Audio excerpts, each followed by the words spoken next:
Si Derrick Rose ang pinakabatang manlalarong nanalo ng MVP sa kasaysayan ng NBA. Mula sa mga nakakalulan niyang mga dakdak at nakakamahang acrobatic layups, walang nakapantay sa talento ni Rose sa tuktok ng kanyang karera. Tanungin niyo na lang si Dragic na tinangka siyang salubungin sa ere na kaagad niyang pinagsisihan dahil ito ang nangyari. Pero sa kabila ng mga matitinik na highlights ni Rose sa liga, nagtatago ang malungkot na storya ng kanyang karera. Puno ng mga tanong, what ifs at panghihinayang, balikan natin ang nag-iisang MVP na pinagkaitang makatungtong sa kanyang prime. Ito ang kwento ni D. Rose. Pinanganak at lumaki si Rose sa estado ng Chicago and as if pinagbigyan ng tadhana, ang hometown niya ang nakakuha sa kanya sa 2008 NBA draft. Dito he was selected as a first overall pick ng Bulls, a match made in heaven dahil lifelong fan ng Chicago ang high flyer na ito. At sa mga unang taon niya sa liga, hindi rin nagtagal bago siya nakapag-adjust sa sistema ng NBA. In terms of athleticism, nag-stand out agad ng 6'3" gwardyang ito na practically kahit sino sa liga mapapaguhan o veterano pa, walang makasabay sa kanya. Ang first step kasi ni Rose ang one of the best sa NBA. It creates separation at once makakita ito ng bakal, asahan mo nang lilipad at dadaktak siya. At wag mo nang tangkain humabol pa dahil magiging casualty ka lang ng mga poster niya. Sa vertical leap ba naman niyang 42 inches parang may spring talaga sa paa si Rose sa mga unang taon niya sa NBA. Parang mas maliit na bersyon ni James sa kanyang prime. Ganon siya ka-explosive. Sa isolation, open court, fast breaks, kahit saan pa, kaya niya mag-finish kahit na may buwelo o wala. Sa rookie season nga niya, he averaged 17, 6, and 4 at tinanghal na Rookie of the Year and it was not even close. And more importantly, binitbit niya ang kanyang kuponan sa playoffs. Sa postseason debut niya kontra Celtics, umiscore siya ng 36 points, which is the most points sa playoff debut ng isang rookie sa history ng NBA. Kaya kahit natalo sila sa Boston in 7 games, maliwanag sa mga panahon yun na meron silang bagong alas sa persona ni Derrick Rose.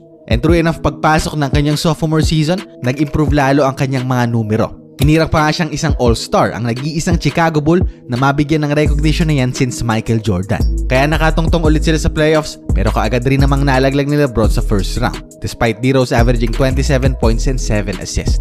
Ang maagang pagkatalo ng Bulls sa Cavs dito, ang mas nagbigay gigil kay Rose sa sumunod na season. Kaya taong 2011, walang nakapigil sa paghalimaw ni D. Rose. Mabilis siyang naging sakit ng ulo ng depensa dahil kahit maliit na butas lang ang makita niya, asahan nyo ng dederecho yan ng walang takot at pag-aalinlangan. Kung di ka ikutan, tatalunan ka lang din niya. Bottom line, naging isang malaking misteryo sa NBA noon kung paano i-cover ang laro ng batang Derrick Rose. Kaya nagtapos ang regular season ng Bulls na may kartadang 62 wins and 20 losses, finishing first place after the eliminations. All thanks sa 25 points, 4 rebounds, and 8 assists per game ni Rose. And sa edad na 22, tinanghal na siyang NBA MVP sa season na yon. Rookie of the Year sa unang season, then MVP naman sa pangatlo. Ganyan naka-impressive ang track record ni Rose sa loob lang ng 3 taon sa NBA. Pero pagtungtong ng playoffs sa parehong taon, nalaglag na naman sila ni LBJ. This time sa Eastern Conference Finals 4-1.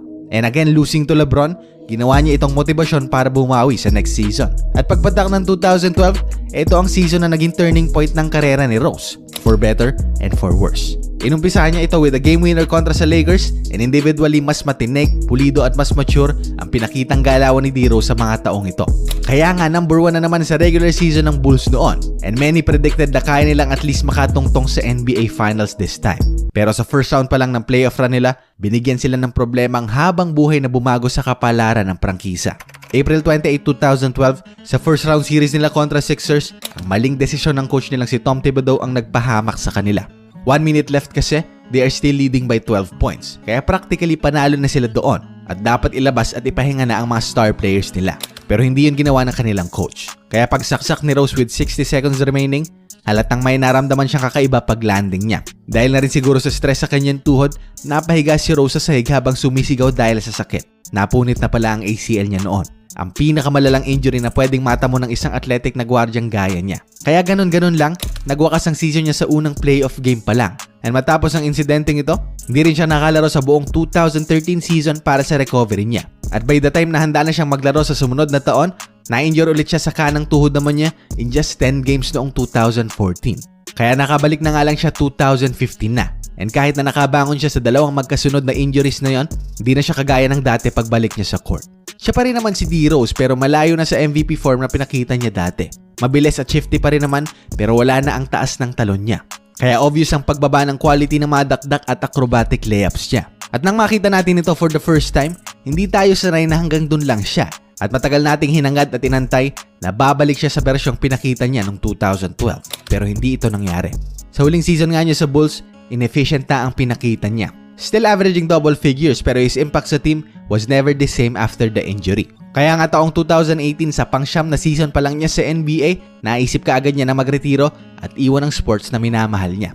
Biruin nyo kasi 3 knee surgeries, kamay, likod, daliri, groin, elbow at pati sa muka, lahat dyan nagkaroon ng injury si Rose. Kaya naiintindihan ko kung gaano kapagod na si Rose sa walang tigil na injury recovery cycle na pinagdadaanan niya.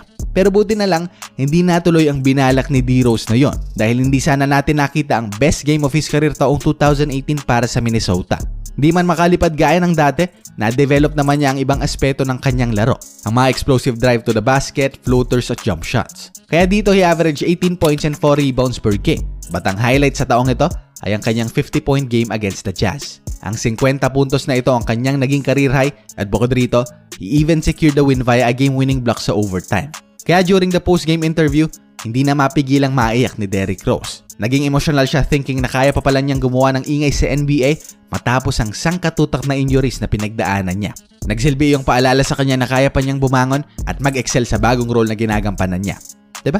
Sa ngayon naglalaro si Rose para sa Memphis at 2 lang ang hiling ko para sa kanya. Una, mabigyan siya ng mas maraming oportunidad para mabalik ang kanyang kumpiyansa. At pangalawa, makakuha siya ng kahit isang kampyonato bago matapos ang kanyang karera.